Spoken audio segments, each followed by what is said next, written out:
On pense souvent que l'écrit est l'aboutissement de l'oral. Or, c'est l'inverse. C'est l'oral qui est l'aboutissement de l'écrit. Alors, on apprend comme ça, oui.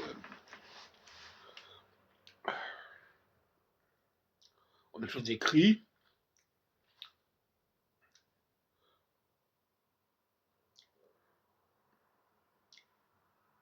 Qui prend en note l'oral. D'ailleurs, la dictée, c'est le passage de l'oral à l'écrit. C'est d'ailleurs un mauvais exemple, en fin de compte. Parce que c'est l'inverse qui se produit. C'est l'écrit qui est indéterminé. On ne sait pas comment prononcer l'écrit, de manière générale. Et ce n'est que par le passage à l'oral que l'écrit prend forme.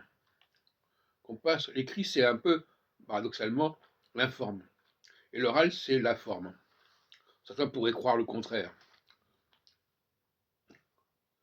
Donc, l'écrit, c'est le sod, c'est le secret dans le langage kabbalistique.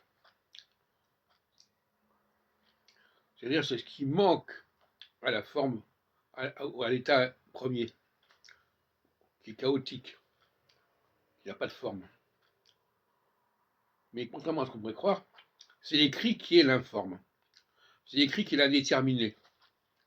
La preuve, c'est que quand nous parlons, nous donnons une forme à quelque chose, alors que quand nous écrivons, quand nous lisons, eh bien, nous n'avons qu'un matériau informe, illisible même, à la limite. Et d'ailleurs, quand on apprend à lire, on apprend souvent des façons très discutables de la lecture de la langue, à commencer par le français, mais pas uniquement. Parce que l'anglais, c'est encore plus compliqué, parce que l'anglais emprunte au français, mais ne sait pas le prononcer correctement.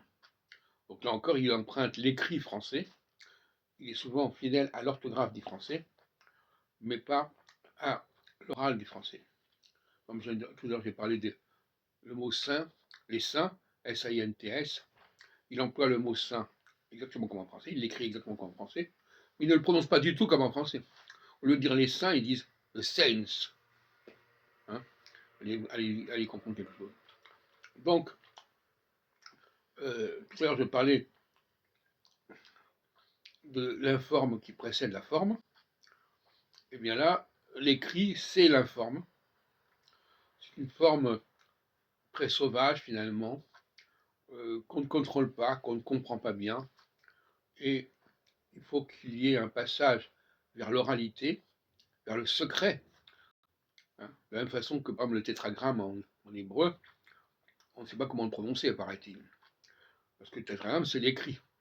Et l'écrit, il faut qu'il passe ensuite à l'oral.